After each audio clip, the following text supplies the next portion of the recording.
Hello. Hi. No, you're fine. Listen, We're off this now. We're off this topic now. We're off.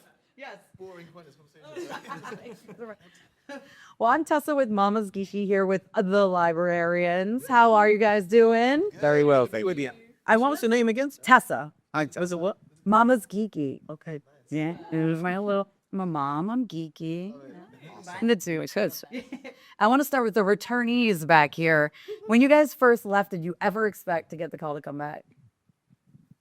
I think we hoped for it. I think it was like fingers crossed. Hope we loved this show. All of us had the best time filming, and I think we couldn't wait to have the opportunity. So when Dean calls you, you pick up the phone. I have the same answer. But also I work for Dean Devlin. Nothing's ever dead. Nothing's ever dead. I leave the set if we think we're not going to go, and I just go, oh, we'll be back. Yeah. I don't know how many years, but we'll be back. We'll figure out a way. Exactly. Yeah. Dean, what was it about them that, this was the time to bring them back? Well, as we were developing these characters, they kept calling these characters. And so at some point you're like, well, we got to bring them back in person. You can't just keep talking to them off camera. And, what we wanted to make sure that the fans understood is that this show is not a replacement of the Librarians. This is an extension of it, that in our minds, both stories are going on simultaneously. So as many times as we could do crossovers, we want to. Yeah. And for you guys, how exciting was it to welcome them onto the set and back to the show? Wicked. It was really good. I mean, it was lovely to have both this season, because usually it's just my guy over here fending for himself with us tyrants. But yeah, it was lovely to have both, and like feel like we're kind of in safe hands in a way. They got a big history, and you can really see it on the screen. So yeah, it was nice to talk to them and behind the scenes get some insight into the whole world and the history and everything about it. It's been really good. Yeah, I mean, they say that they have so much like knowledge of this show, and they know it like the back of their hand, and they come in with like great energy, and you learn so much from just like watching them and talking to them. And even like Christian, he comes on set and like shows me all these like amazing tricks that you can do with weapons and stuff like that, so it's a pleasure having them on set. It was cool to see a different side of Jacob as well, because usually you're kind of like lead, what would you, chaperone? When I'm Yeah. And then we see exactly. Yeah. But then she shows up. She's running. And it's like that bickering was really fun to see. Yeah. What was it like? Having these guys back. Yeah, it's great. It was great. And as Jess said, having those people who have seen it and done it before you, and they can kind of share their war stories with you, and they can also kind of educate you on the world that you're in. These guys set it all up. Noah with the first 3 films, and then these guys with the 4 series. And, we're riding on their wave, it's on their coattails. So the longer they let us hold on to those, the better, I think. They're the only one who hasn't spoken.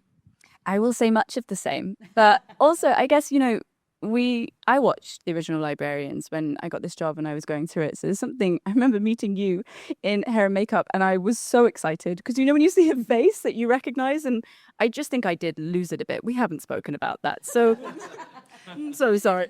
I was so excited, and I just couldn't really fathom it. And I assume that's what, the audiences are going to have. And I love this show, and I think I love working with these guys. But the more we can give our audiences with these guys, and, Librarians is so wide and so vast. And so anytime you guys want to come back and join us, I'm thrilled, because it means hopefully the audience are getting more of what they want, and we're doing a good job, and it works. And I think that's just a really great place to be.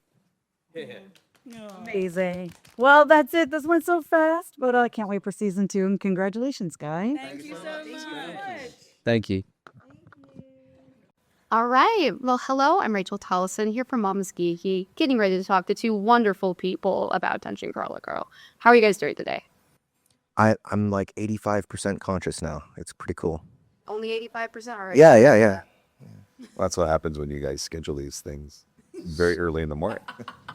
Look, we're all kind of running off of like 5 hours of sleep and some coffee. So this is going to be a really fun one. But also it's really cool to kind of like see the rise of this kind of franchise. Like, you've had the audiobooks, you already had such a passionate fan base, and now you're making that leap into something completely new. Like, how has that been? How has it been kind of like just like stewing in that and like seeing how everything has evolved? I mean, it's really cool. We have, I just started writing this in my living room, sitting on my couch, and nobody had read it except for me. By the time book 3 was being written, nobody had read it except for a couple people, and now literally millions of people have read it. And we have the TV show coming out, and it's all happened very, very fast, and it's overwhelming. I can only imagine. And you were just a brand new part of this TV show. So how is like, you were already familiar with the franchise. You guys have already worked together, but now you've got this new element added to it. So obviously, it's still a new thing, but how does that feel to know that you're going to be making your way into this show as well? I mean, it's great. It's going to be fun. It's a cool opportunity. It's an adventure. It's going to be a big change in my life, because I'll have to go wherever it's going to be shooting, and put my businesses on hold, for a while, or at least put them in the right hands so that I don't have to necessarily be present. But yeah, I'm always looking for a new challenge, as an actor. And I think this is going to present me with challenges that are going to force me to really step up my game. So that's what I'm probably most excited about.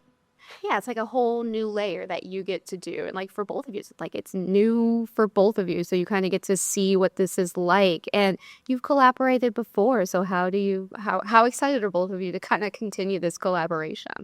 Well, I've spent the past 6 years torturing Jeff by putting the craziest things in the audiobook, and I look forward to continuing that tradition. Yeah. Well, I'm looking forward to Christopher Yost giving me new awful things for Donut to say. It's one of my favorite things to do, is to say terrible, terrible things that people write. So, yeah. And you get to say it as a cat, which is even better. Even better.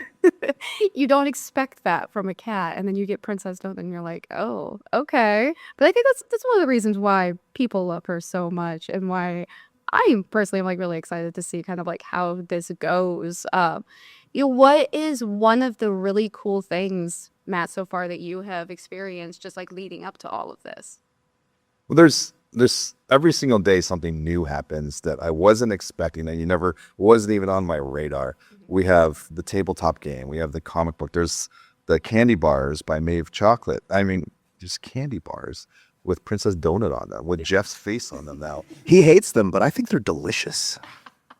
They're so good. I don't hate them.